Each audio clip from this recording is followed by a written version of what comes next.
Well, hello again, and this is a longer ride for our cancer research fundraiser and showing sunrise and early morning and sunset photos. And it ran from St Mary in the Marsh, which is near the coast in Kent, not far from Dymchurch, and runs all the way to Dover.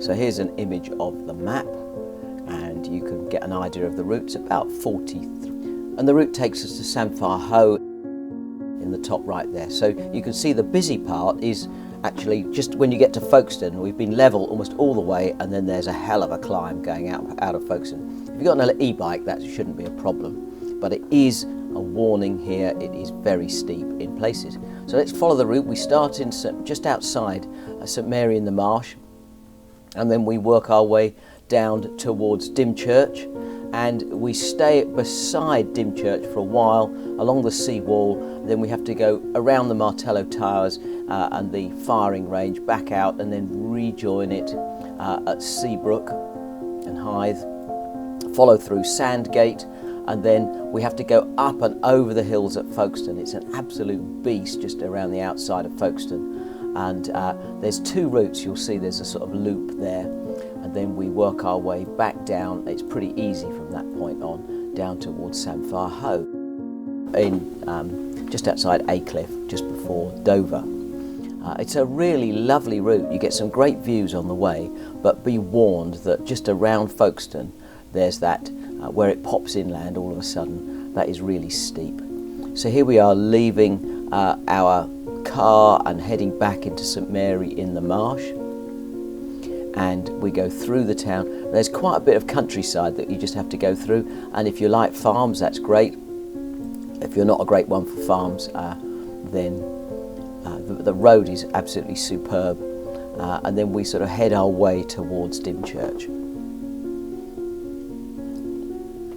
It's not difficult. You do have to get down across, you go across the steam railway that's there, just crossed it there, head through the town, past all the shopping stuff, and then down onto the seawall. Fairly easy. And then, to be honest, you've got several kilometres of seawall, which is dead smooth, and as long as you're not in the middle of the holiday season, it's not too bad. There's lots of cyclists out there.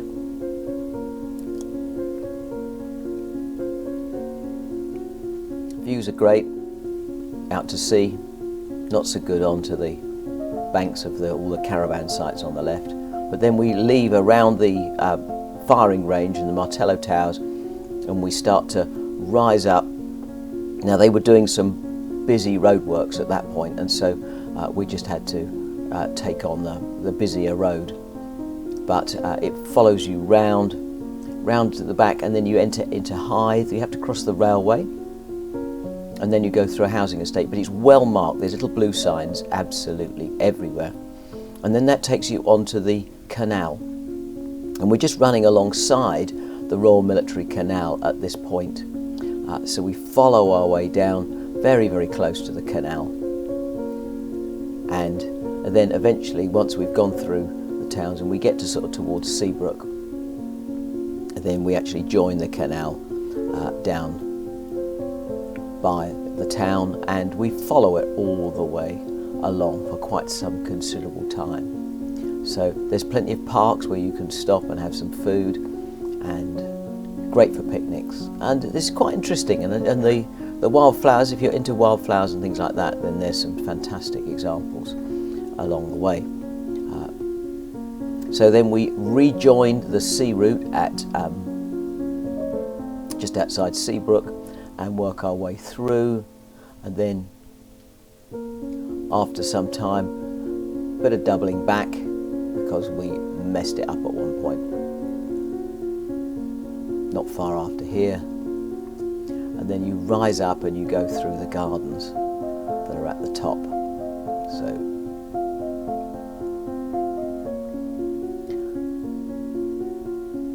virtually the end of the seawall here. So we had to turn back. Then you go up this slope, and then through quite a nice garden really. It's a big car park at the top, but it's got children's play areas, and it's part of the cycle route. It's very, very well marked, and to be honest, it's quite pretty. It's better than the town. Then you get back into the town, and work your way through the town in Folkestone, round to the seafront, and then comes the difficult bit, because once you start up here, this is all climb, and it's all climb for about the next couple of miles, really. So we climb up through the town, then we go past all the sort of the holiday homes, then you head past another Martello Tower, climbing your way up, and yeah, it's pretty steep, but there is a cycle path here, and then it'll take you through a housing estate really when you get towards the top. So here we go through the housing estate, lots of bungalows and things like that, and then there's down this little path that takes you out just a little bit more, and then you're against the big road. Now at this point you get to the point where you can cross over, and then you go up this path, and that's that dog leg you can see in the thing. And when you go home, when you go back, you can take the shortcut across, but to be honest, it's quite pretty running all the way up to the top and then around and back again. So my personal recommendation would be not to do the shortcut, but we did, and it's brutally steep on the way home, but you get some great views from the top there. There are fewer buildings, and it takes you into the old part of town on the outskirts of Folkestone. So the cycle path is a little bit overgrown at one point, but then it really just turns into one of these B roads out the back, and it's really nice. Very quiet, didn't really see any other traffic. Then you get back out into the town again, and the cycle path runs alongside the main road. You have to cross it at one point, and then it sort of takes you off the main road and onto some side roads through down towards Dover. So you're running over the top of the cliff, and then you start to run back alongside the main road for a little bit, and then away across countryside really. Now there are some gates on this bit of path here, but it's downhill a lot of the way. Occasional climbs and then downhill, so you will have to fight a few gates. I think there are 2 or 3 gates on the way, but that's because there's cattle there, so that's the second gate. That might be the last one.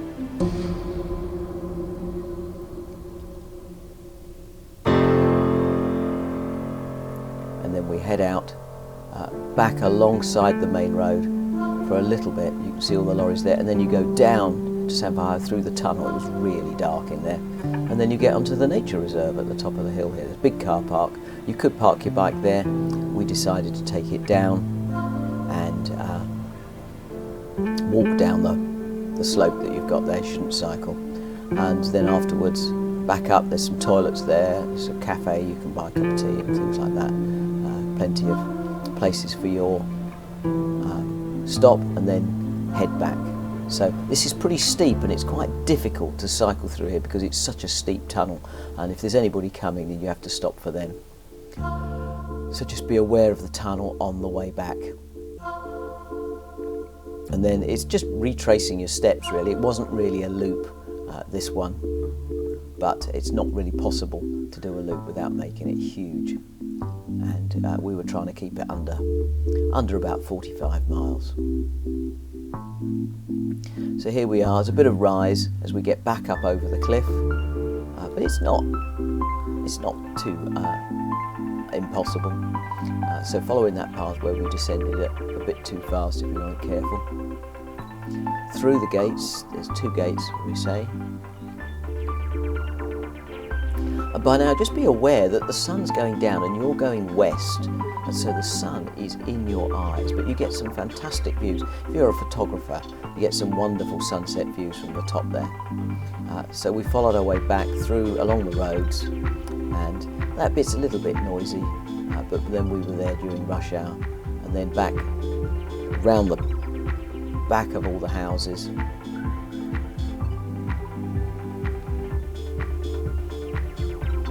Until we get to the bit with the dog leg on it.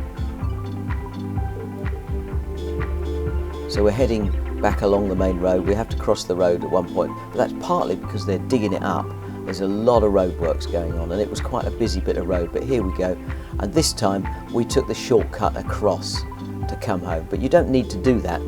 but it was really steep on its way down, and you'll see that from the video bit. It was very, very steep, which is why they cut it out and put the attractive little loop on it. So we go screaming down between the safety barriers and then back into that housing estate, retracing our steps on the way home. There's blue signs, just look out for the blue cycle signs all the way down. As we got into the town, we ended up chatting with an elderly lady there that was walking her dog. I've just edited that bit out. Then you go back through the town, back onto, really, down around the development that was there, and then back onto the gardens.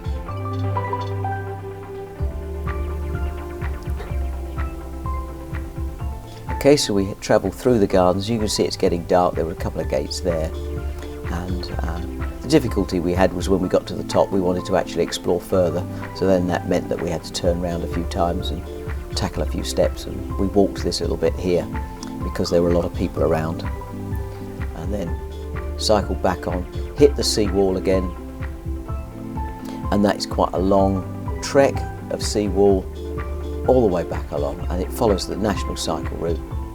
And at this time of night it was pretty clear there, except around where the cafes were. You can see the sun's getting low. We lose a bit of contrast down here.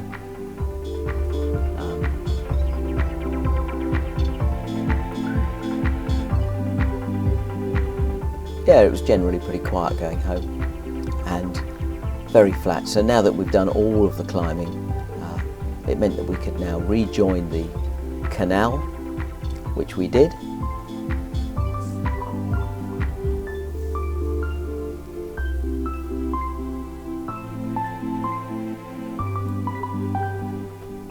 And then we stopped in the park here because it was somewhere for a cup of tea and the last of our flapjacks, and then we headed off home. Sorry about my jacket across the front of the camera, and I don't think I'd adjusted it properly.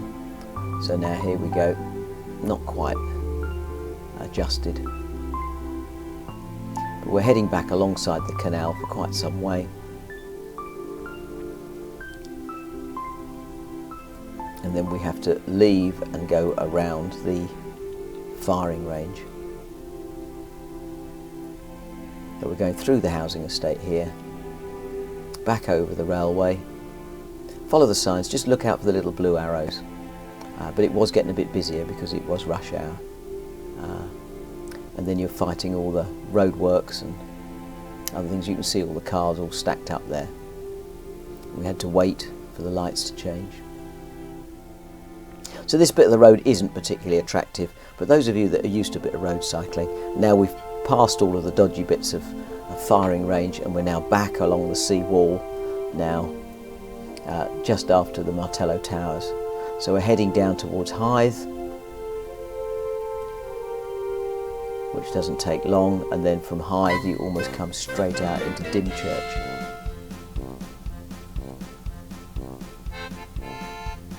Funny surface down here, you might need to head towards the middle. So we stopped a couple of times just to chat with people on the way. They're always interested in the Tandem. And then we leave the road in Dymchurch, head back up the rain path, heading back towards St Mary in the Marsh. It is marked, and then really you're just taking the back roads again. Now the sun's getting really low and it was getting late, and eventually we make it back to our car.